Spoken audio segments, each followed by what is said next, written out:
أعوذ بالله من الشيطان الرجيم بسم الله الرحمن الرحيم الحمد لله رب العالمين اللهم صل وسلم وبارك على سيد السادات خلد البداية والنهاية خلفة الله في خزين الأرض والسماوات وعلى آله وصحبه ما دامت السادات والقادة صلاة تفتح لنا بها أبواب الخيرة والسعادة في دار الدنيا وفي دار المعاد وبارك لنا بها في عمرنا ورزقنا في أولادنا وعلى إخواننا من المؤمنين والمؤمنات والمسلمين والمسلمات أينما كانوا بجميع الجهاد والبلاد وتنجينا بها وإياهم من جميع الأهوال والآفات من شر الحياة وشر الممات يا والي الحسنة وقاضي الحاجات قال المصنف رحمه الله ونفعنا به وبجميع علومه في الدارين آمين. Kitab Bidayatul Hidayah, sambungan pelajaran yang di Amaku Masjid Al-Azhar, halaman 103. Adab-adab menjadi imam dan adab-adab menjadi makmum, yaitu adab-adab ketika sembahyang berjamaah. Sama. Ini penting kita tahu. Pertama, sebaik-baik bagi seorang imam, artinya kainilah imam yang mutabaah kepada Nabi, yaitu bahwa ia meringkaskan sembahyangnya. Artinya jangan terlalu panjang. Fatihah kada kuat dipanjangi, surahnya panjang benar, Yasin atau Fatihah juga lagunya panjang sama juga. Dalam hal ini sahabat Anas bin Malik radhiyallahu anhu berkata, aku Ujar Sidin tidak pernah sembahyang di belakang seseorang yang lebih ringkas sembahyangnya, artinya paling cepat sembahyang tuh. Tetapi walaupun cepat lebih sempurna, artinya ringkas, padat, tepat, sempurna. Ada pernah aku di belakang sembahyang di belakang seseorang yang seperti itu, melainkan sembahyang yang di belakang selain dari Rasulullah Sallallahu Alaihi Wasallam. Nah jadi Sidin pernah sembahyang 4 sahabat yang lain cuma kalau di belakang Nabi pas benar, ringkas, padat. Itu kalau di belakang Nabi Jersidin. Kedua, itu jelas saya itulah. Apalagi kalau sembahyang maghrib, kalau bisa surahnya tuh handap-handap aja. Sabihis enggak ada usah. Panjangan sabihis. Yang panjang-panjang yang handap-handap aja. Apa yang handap? Al-Falaq An-Nas. Di zaman sekarang ini bagus Al-Falaq An-Nas. Jangan supan aku Al-Falaq An-Nas itu surah ke kanan-kanan ya. Mentangan bejonggot. Kedua, janganlah imam memulakan takbir. Maksud memulakan untuk memulai takbiratul ihram yang pemulaan tuh sebelum muadzin selesai dari iqamat. Nah, jadi tuntungan qomat dulu, berdoa dulu, dan sebelum shaf dibetulkan. Nah, amunnya shaf belum betul, tapi ini di luar corona ya kalau amun masuk corona ini tasarah bian dia hendak rapat silahkan, hendak ranggang silahkan, cuma bini ulun ketujuh rapat bang. Sudah musyawarah lawan bini dasar bujur ya kalau. Jadi sab sudah bujur sab rata, nah hanyar Allahu Akbar imam memulai enggak itu. Ketiga, imam hendaklah mengangkat suaranya dengan takbir. Arti mengangkat di sini menyaringakan, jangan gimit, nyaring suaranya dengan mengucap takbir Allahu Akbar. Jadi seluruh ucapan Allahu Akbar itu nyaring, yang mengucapkannya seimam. Dan makmum pula jangan mengangkatkan suaranya, jangan nyaring si makmum, kecuali sekedar untuk memperdengarkan kepada dirinya sendiri. Artinya ingat-ingat aja mendengar, jangan bersaing non imam. Maka beli duaan aja pulang. Jadi imam Allahu Akbar, Allahu Akbar imam. Nah itu stres. Yang ketiga, sudah tadi ya kalau. Yang keempat, imam hendaklah berniat menjadi imam supaya ia mendapat pahala berjamaah. Jikalau imam tidak berniat menjadi imam dan makmum di belakangnya berniat mengikut imam, artinya makmum aja yang berniat makmuman sedangkan imam ada imaman, maka sah sembahyang sekalian makmum sah, imam pun sah juga, dan mereka si makmum mendapat pahala berjamaah. Dan sah juga sembahyang imam, tetapi imam tidak mendapat pahala berjamaah karena ini kada berniat jadi imam bang, jadi kada dapat pahala. Jadi segala sesuatu tergantung niatnya. Sebelahnya lagi, cumalah tutungakan dulu imam, Allahu Akbar aja imam, hanyar kita yang berniat. Nah, kalimat imam hendaklah merendahkan suaranya ketika membaca doa iftitah, seperti halnya orang yang sembahyang sendirian. Jadi orang sembahyang seorangan kan gimit loh Pak. Nah maka, tapi ini mun sembahyangnya gimit, mun sembahyangnya subuh, maghrib, isya, biar seorangan tetapi disuruh nyaring di yang 2 rakaat pertama itu. Nah membaca doa iftitahnya tuh gimit, tanyaring membaca surah Fatihah kena daripada membaca doa iftitah. Dan hendaklah imam meninggikan, artinya menyaringkan suaranya ketika membaca surah Fatihah dan surah yang setelahnya. Jadi mun surah Fatihah, surah setelah Fatihah tuh nyaring, doa iftitahnya gimit. Nah membaca doa iftitah langsung Allah akbar kabirau, jangan ba'udzubillah wa bismillah. Mun sudah ba'udzubillah wa bismillah, kada disunahkan lagi membaca membaca doa iftitah. Allahu akbar, ya a'udzubillah, bismillahirrahmanirrahim, Allah akbar kabirau. Nah itu kada lagi tuh, kada disunahkan lagi membaca doa iftitah. Jadi langsung dia Allah akbar kabirau pada sembahyang, tetapi yang nyaring itu pada sembahyang subuh, 2 rakaatnya, dan 2 rakaat yang permulaan daripada sembahyang maghrib dan sembahyang isya. Nah ya kalau tuh nyaring, mun serakaat maghrib sisanya, 2 rakaat isya sisanya tuh kada. Dan begitulah pula orang yang sembahyang sendirian, nangka itu juga berlaku sama pian sembahyang maghrib saurangan di rumah, jadi imam pian di belakang ada makmum, maka 2 rakaat maghrib pamulaan tuh benyaring aja, ada apa-apa, walaupun kada di masjid, biar di rumah benyaring aja. Dan hendaklah imam meninggikan suaranya dengan perkataan amin. Jadi waktu mengucap amin, imam benyaring pada setiap rakaat yang dituntut meninggikan suara di dalam bacaannya. Jadi misalnya isya itu kan 4 rakaat, 2 rakaat pertama itu kan Fatihah nyaring, maka aminnya nyaring juga. Kalau 2 rakaat sisanya Fatihah gimit, maka aminnya pun gimit juga. Nah cuma yang penting diketahui di sini, jadi hendaklah makmum menyertai imamnya pada meninggikan suara dalam bacaan amin dengan tidak terkemudian daripadanya. Jangan berdudi, apalagi berdahulu. Jadi makmum ini menghadangi imam, di pasangnya telinga. Bila jadi imam A 4 juga, jangan berdahulu. Hadang-hadang imam, lambat imam ini berdahulu nya, jangan. Jadi bila jadi imam A juga gitu. Bila imamnya nyaring juga si makmum.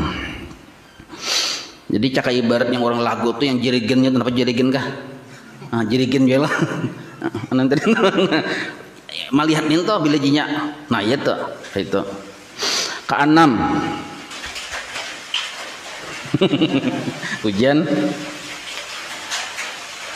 Hendaklah imam berdiam sebentar setelah membaca surah Fatihah untuk dapat mengambil napas dengan sempurna, dan hendaklah makmum mengambil kesempatan masa berdiam imam ini untuk membaca surah Fatihah.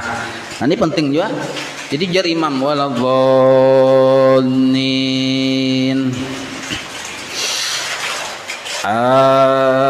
ya lah. Nah imbah ninto, imbah tuntung yang amin tadi, si imam jangan langsung membaca surah, berdiam dulu. Imbah yang amin tadi berdiam dulu. Lawasnya badiam itu sekadar separuh kita membaca dua iftitah tuh nah. Lawasnya badiam seimam. Maka waktu imam badiam itu si makmum membaca surah Fatihah. Jadi kira-kira yang makmum cepat membaca surah Fatihah tuntung, yang makmumnya cepat, maka imam pun memulai membaca surah. Maka itu yang kada bujur nang ini nah, walaupun kada sah cuma sembahyangnya juga. Nah, waladhdallin amin. Bismillahirrahmanirrahim. Qul ya ayyuhal kafirun. Nah, ini luput. Waladhdallin amin. Berdiam dulu. Nah.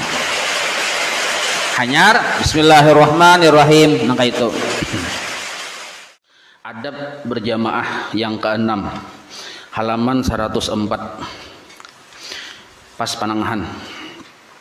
Yang ke-6, hendaklah imam berdiam sebentar setelah membaca surah Fatihah untuk dapat mengambil napas dengan sempurna. Amin ya. Jadi jangan langsung imam menyambung ke surah, tapi diam dulu setumat. Kurang lebih sekitar separuh dua iftitah dibaca. Lalu hendaklah si makmum mengambil kesempatan masa berdiam imam ini untuk membaca surah Fatihah. Jadi imam berdiam, makmum baca surah Fatihah masing-masing. Jadi ada yang cepat tuntung, belum imam membaca surah sudah tuntungnya Fatihah, itu imunnya cepat. Ada juga yang belum tuntungnya lambat. Nah, maka dengan demikian makmum bila inya seandainya sudah tuntung membaca Fatihah, maka si makmum akan dapat sepenuhnya mendengarkan bacaan surah imam. Nah, jadi imam membaca surah, misalnya membaca surah Al-Falaq, maka si makmum mendengar, maka mendapat pahala mendengar pulang oleh si makmum tadi. Dan makmum jangan membaca surah kecuali, nah jadi surah itu tugas si imam yang membaca bilanya berjamaah. Nah, kecuali, nah ini boleh makmum membaca surah, kecualinya ada jika ia tidak mendengar bacaan imamnya. Misalnya hujan lebat, lalu membaca imam ini surah, cuma si makmum tidak mendengar bacaan surah imam. Seorang tuntung juga sudah baca Fatihah, makmum kira-kira baca surah Yasin, lawas nang dihadangi. Seorang ungut-ungut nang ini nah, mahadang mendengar bacaan surah Yasin imam kada juga karena hujan atau karena jauh jaraknya misalnya. Nah, maka bolehlah si makmum membaca surah terserah aja hendaknya. Qul huwallah kah bulang-bulik qul huwallah ada apa Nah, itu boleh nang itu. Bahkan berpahala, tambah pahalanya lah. Dan itu caranya. Amun kita mendengar suara imam membaca surah, kita juga membaca surah, itu makruh hukumnya. Karena waktu itu yang paling afdal adalah mendengari bacaan surahnya si imam, bukan kita yang membaca. Ketujuh, hendaklah imam jangan membaca tasbih ruku' dan tasbih sujud. Ruku' subhana rabbil azim wa bihamdih, tasbih subhana rabbiyal a'la wa bihamdih. Jangan membaca tasbih ruku' dan tasbih sujud lebih dari 3 kali. Nah, mun nyabi imaman, mun hendak sorangan bang, hendak 100 tarabiane. Hendak 100 kali, 1000 kali, mun tahan silahkan. Nah, jadi munnya jadi imam kada boleh lebih dari 3 kali. Kecuali sudah berpandir berdahulu lawan si makmum, mom di kita. Napa mam ya? Anu mumai kita kena tasbihnya pas 100 kali lah. Oke, bos ya. Nah, ada apa-apa? Mun bapadah berdahulu, mun kada bapadah berdahulu menggitir ini belakang. Dan jangan lebih ketika membaca tasyahud awal daripada perkataan Allahumma shalli ala sayyidina Muhammad. Waktu tasyahud awal. Jadi kan setiap sembahyang yang 3 rakaat dan 4 rakaat ada tasyahud awalnya ya kalau. Nah, itu ingat Allahumma shalli ala sayyidina Muhammad, ingat situ aja. Bila lebih dari itu, mun kita berjamaah jadi makmum kada apa-apa. Mun lebih dari itu kada masalah urusan imam itu. Tapi mun kita seorangan talabihi waktu tasyahud awal aturannya kan ingat Allahumma shalli ala sayyidina Muhammad, sakalnya pian tambahi wa ala ali sayyidina Muhammad, maka itu kena pian sunat sujud sahwi dengan niat sahjaku sujud sahwi karena kalabihan membaca. Bahasa Banjarnya kalantihan tuh anai. Nah, pahamlah. Kedelapan, hendaklah imam jangan membaca selain daripada surah Fatihah pada 2 rakaat yang terakhir pada sembahyang yang 3 rakaat atau yang 4 rakaat. Nah, sembahyang Isya misalnya 4 rakaat, 2 rakaat pertama ada surahnya, 2 rakaat yang kedua sisa tuh kada ada surah, imam jangan cuma baca surah Fatihah aja masing-masing, baca Fatihah langsung ruku. Malaran ya ujar yang imamnya kebetulan menantu hanyar ya Allah upik yang ada jongol upik nih. Lalu yang jadi makmumnya nyentuh ha. Lalu wae makin lawas makin abdol tahulah aja. Jadi rakaat ketiga dan keempat tuh bacanya surah juga. Nah, kada kayak itu daripada surah Fatihah. Jadi Fatihah jadi baca rakaat ketiga dan keempat itulah pada 2 rakaat yang terakhir pada sembahyang yang 3 rakaat atau yang 4 rakaat.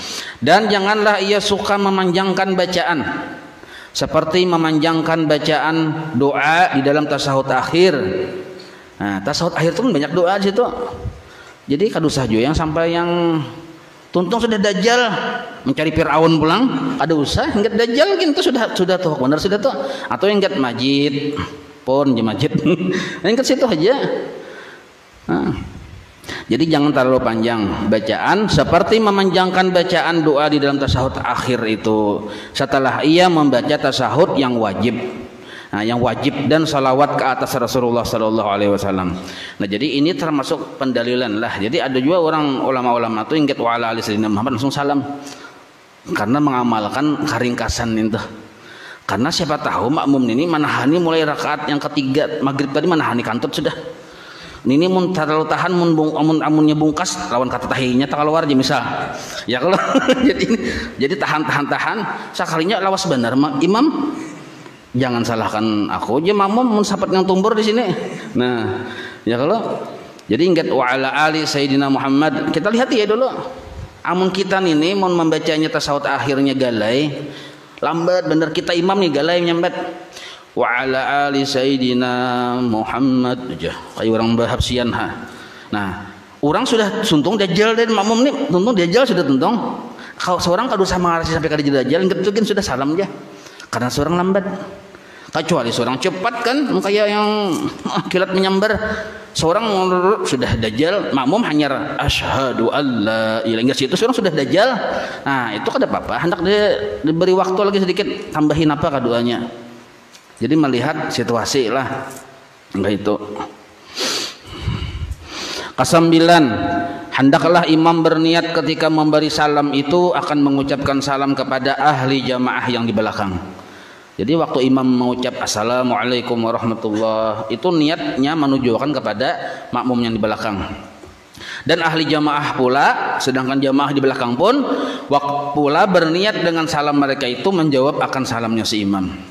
Niatnya aman hendak menambahi bagus lagi banyak kayak memberi salam kepada malaikat, bubuhan jin yang Islam. Nah, itu bertambah lagi cuma sekurang-kurangnya yang kelihatan awaknya aja.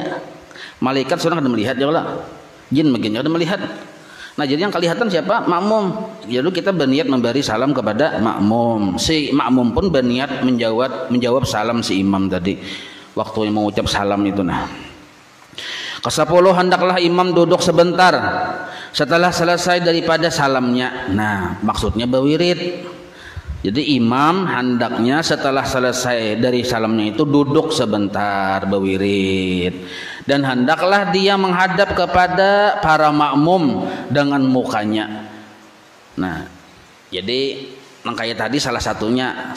Cara yang kedua berpaling ulun menghadap kepada pian bertaan. Nah, cara yang kebanyakannya kalau guru-guru kalau bubuhan ulama fikih, yang kayak ulun tadi. Kalau ulama hadis yang kayak ini tadi yang hadap langsung seawakan ke belakang. Yang saka apang yang kedua tahu di belakang ini aja langsung aja. Assalamualaikum warahmatullah langsung aja berdirian. Nah itu saka nernya. Saka handap aja kita. Nah jadi misalnya lah supaya jelas saja nah anggaplah nih hadap kiblat. Assalamualaikum warahmatullah.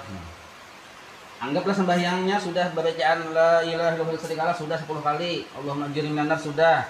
Nah, lalu hadapnya tadi dua cara. Cara pertama bisa kayak ini. Cara kedua yang di kitab ini langsung berhadap kayak ini nah. Nah, ke jamaahnya langsung. kayak itu. Nah sambil melihat siapa yang bilang mengantuk gitu nah kayak itu. Cuma kalau ulun sama salama berjamaah lawan guru-guru di Matapura, cara yang pertama tadi lah yang hampir-hampir kada pernah ulun merasakan yang cara yang kayak ini, paham lah. Nah itu jadi kita mutabah kepada guru kita aja ya. Cuma bila kena ada orang madhab kayak ini, jangan pian tersinggung, apa tuh jangan aku harus dia. Nah jadi jangan ya, ini memang orang mamalahkan yang kayak ini ada anunya.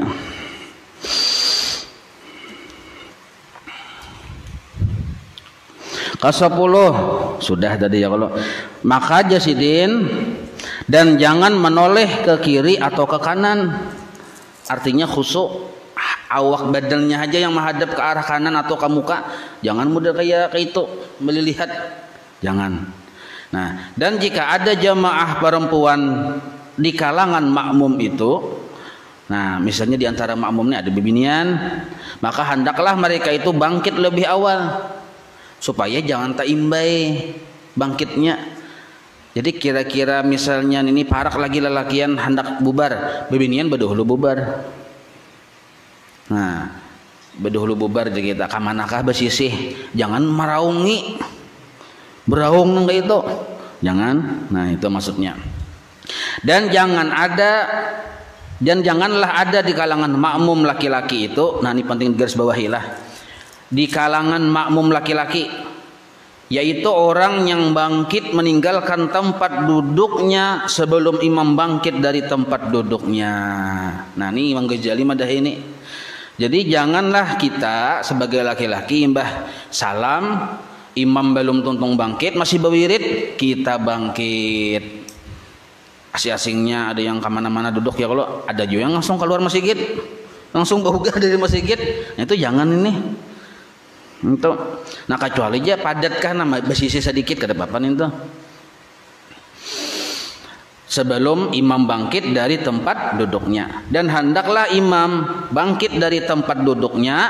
Nah artinya bila sudah tuntung bawirid tuh, jadi bawirid juga, cuma bukan berarti bawiridnya lawas lah. Setumat ya wirid tuh antara apa wirid 5 waktu tuh ada lawas kada. Setumat ya yang lawas tuh kita masing-masing di rumah, situ lawas baca yasin masing-masing di rumah, baca Rotibul Atas, Rotibul Haddad di rumah masing-masing. Yang utamanya itu. Sedangkan yang bawirid ini kalaunya berjamaah itu yang ringkas-ringkas aja, kedusah yang berpanjangan. Nah imbah tuntung bawirid tuntung, maka hendaklah si imam bangkit dari tempat duduknya menuju ke sebelah kanan atau kiri, artinya mengerjakan ba'diyah. Jadi kayak pas kayak itu nah tasarah aja anak pasahapan yang saking kita sembah yang ba'diyah tuh sebelah kiri boleh, sebelah kanan boleh. Maka itu pas anunya maksudnya jangan imam ini imbah tuntung bawirid langsung berdiri sekalinya langsung meranjah hendak keluar atau kemanakah meranjah makmum tuju arahnya tuh nah itu jangan itu. Tapi hendaknya keluar dari wilayah Pak Imaman itu jalan sebelah kanan sidin atau jalan sebelah kiri sidin, paham lah. Jangan yang menerobos makmum itu dah maksudnya. Tapi kalau hendak sembahyang qabliyah, nah ambil posisi arah kanan atau posisi arah kiri. Nah itu hukumnya sunnah karena Nabi kayak itu. Dan hendaklah imam bangkit dari tempat duduknya menuju ke sebelah kanan atau kiri, artinya boleh antara dua. Tetapi menuju ke sebelah kanan itu adalah yang terlebih afdal. Nah, jadi mandak sajadah yang sambil sembahyang sunat tuh terbagusnya tuh mandak ke sebelah kanan si imam terlebih afdal. Oh, kada ujar ulun mana ini ujar Imam Ghazali. Nah, tapi karena posisinya di situ manis, ayo jangan apa di situ lebih manis tuh. Ke-11, janganlah imam mengkhususkan dirinya ketika membaca kunut. Nah, ini khusus kunut lah. Karena kunut itu yang membacanya itu pemulaannya tuh si imam membaca. Ada yang sama-sama membaca tuh. Maka karena hanya imam yang membaca sedangkan makmum mengaminakan, jadi imam ini jangan mengkhususkan dirinya ketika membaca kunut di dalam sembahyang subuh. Maka hendaklah dia berdoa dengan lafaz Allahumma hdina. Nah, jangan Allahumma hdini. Karena imam itu mengaminakan terus. Ya Allah beri ulun petunjuk jadi imam. Amin ya kita. Akhirnya yang dapat petunjuk imam ya. Makmum udah dapat lalu. Kenapa? Ya tadi pang Allah mahdini aja. Ya Allah ulun hajat Tuhan yang beri petunjuk. Yang belakang udah usah gin. Nya mengaminakan aja tugasnya. Nah itu maksudnya. Jadi jangan Allah mahdini. Tapi emang ada paham pang. Imamnya ada paham. Makmumnya ada paham. Sama segitan ada paham misal. Ada bapak paling malaikat tertawaannya hehehe malaikat. Jadi Allahumma hdina, ya Allah berilah kami ini petunjuk fiman hadaita, sebagaimana orang-orang yang sudah engkau beri petunjuk. Artinya etikat ulun samakan dengan guru-guru ulun, akhlak ulun samakan dengan guru-guru ulun. Itu maksudnya petunjuk di situ. Wa'afina fi man afait. Nah, maafkan kami sebagaimana orang-orang yang sudah engkau maafkan. Nah, wa tawallana fi man tawallait. Pimpin kami sebagaimana orang-orang yang sudah engkau pimpin. Wa barik lana fi ma a'tait. Dan berkati kami sebagaimana orang-orang yang sudah engkau berkati. Nah, wa khina. Nah, ini tuh dua tulak balanya. Jadi cukup ini kan cukup dia sudah wa khinanya. Dan pelihara kami syarra ma qadait, akan kejahatan yang sudah engkau takdirkan. Nah, kan seluruh yang kada bagus nah kayak penyakit, kayak corona misal dan lain sebagainya itu takdir Allah Taala juga. Kada apa-apa silakan aja Allah menjalankan takdirnya. Cuma kita dipelihara dari kejahatannya. Nah itu Allah yang memelihara. Artinya ya Allah tunjukilah akan kami bersama orang yang telah engkau tunjuki. Dan afiatkanlah kami bersama orang yang telah engkau afiatkan. Dan pimpinlah kami bersama orang yang telah engkau pimpin. Dan berkatilah bagi kami pada segala sesuatu yang telah engkau berikan. Dan peliharakanlah kami daripada kejahatan apa-apa yang telah engkau putuskan. Nah, dan hendaklah imam meninggikan suaranya dengan kunut. Dan para makmum hendaklah mengaminkan di belakangnya. Jadi mulai Allah mahdina tuh sampai wa qina syarra ma qadait itu menyaring. Imam menyambat sedangkan makmum mengaminakan. Ingat wa qina syarra ma qadait. Dan janganlah mereka si makmum mengangkat. Nah ini anulah ini khilafiah nih. Jadi janganlah mereka, cuma karena khilafiah kita baca aja nih.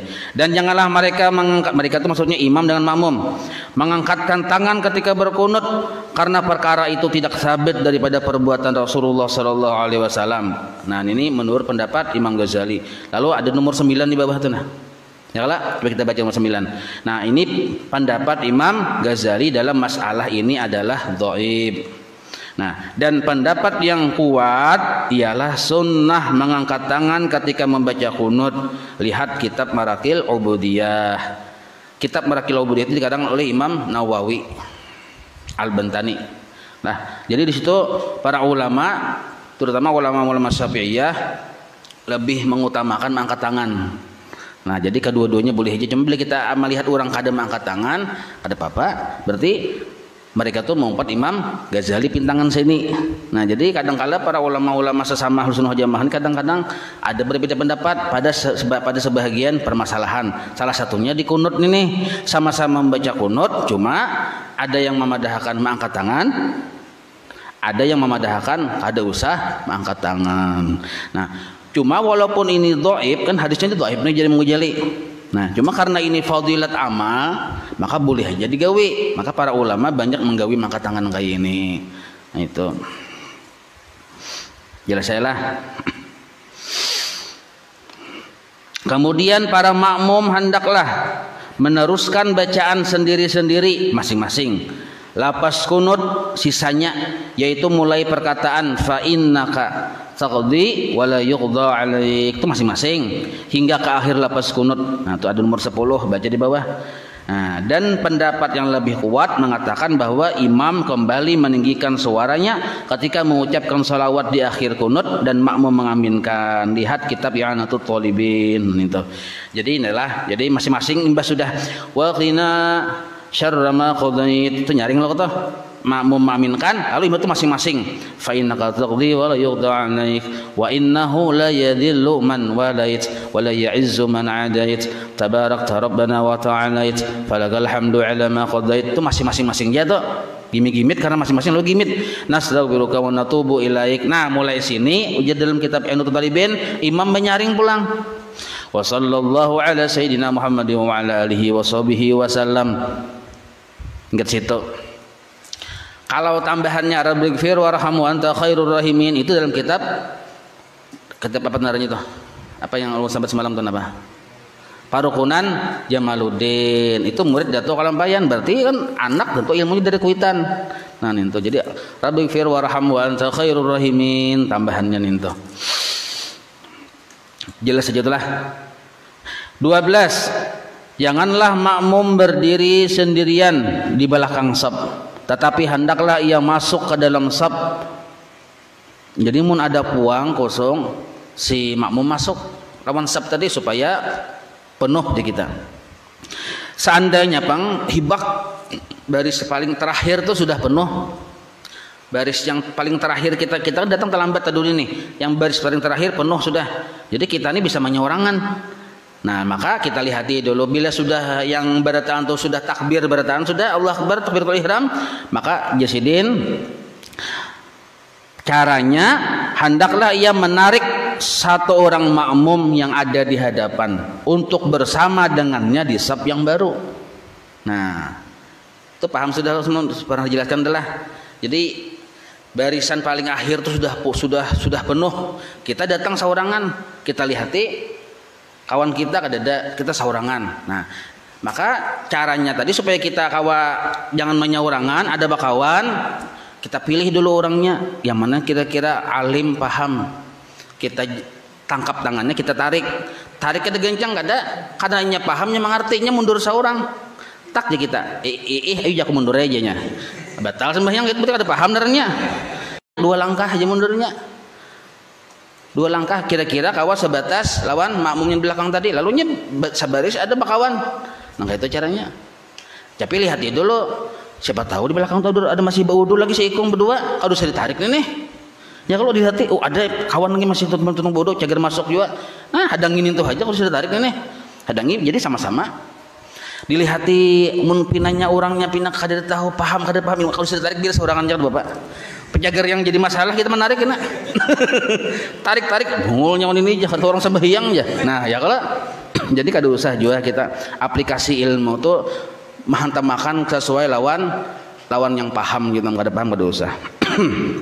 Ke-13, janganlah makmum itu mendahului imamnya pada perbuatannya atau menyamainya. Nah, ini kebanyakannya kita menyamai. Ya kalau jadi jangan menyamai jadi tidak lagi berdahulu, tetapi hendaklah ia terkemudian daripada imamnya. Maka janganlah si makmum ruku. Nah, penjabarannya nah, janganlah si makmum ruku sebelum imam sampai kepada batas ruku. Jadi kita lihat dulu imam itu sudah tuntung ada rukunya. Lah, berdiri Allahu Akbar. Nah, sampai sudah sidin tu ruku, hanya kita ruku juga. Amun yang Allah beimbai kita akbar makruh, atau belum tuntung kita maimbai walaupun terduri cuma masih kita bagarak sidin belum tuntung sempurna ruku, masih makruh juga. Dan jangan si makmum turun sujud sebelum dahi imam terletak di atas lantai sujud. Nah, jangan sampai gitu bibiya kita bergerak imam sujud hendak sujud ya Allah langsung sujud makanya basahin non imam, jangan. Jadi makmum ini ketahuan imam sudah hendak menyaingi imam terus, waktu hendak rukuk langsung juga rukuk, langsung sujud juga, pas hendak rukuk imam langsung sujud, tadi jadi aku rokok aja imam. Tanpa kalah ini bebulik pulangnya akhirnya. Paham itulah. Jadi ini penting benar nih, sebab bila nya kada melaksanakan angka ini kita tuh pahala berjamaahnya bisa kedada atau berkurangnya kita kada sempurna. Insyaallah kita sambung adab-adab hari Jumat. مولاي صل وسلم دائما أبدا على حبيبك خير خلق كلهم يا ربي بالمصطفى بلغ مقاصد واغفر لنا ما مضى يا واسع الكرم وصلى الله على سيدنا محمد وعلى آله وصحبه وسلم والحمد لله رب العالمين تقبل الله منكم.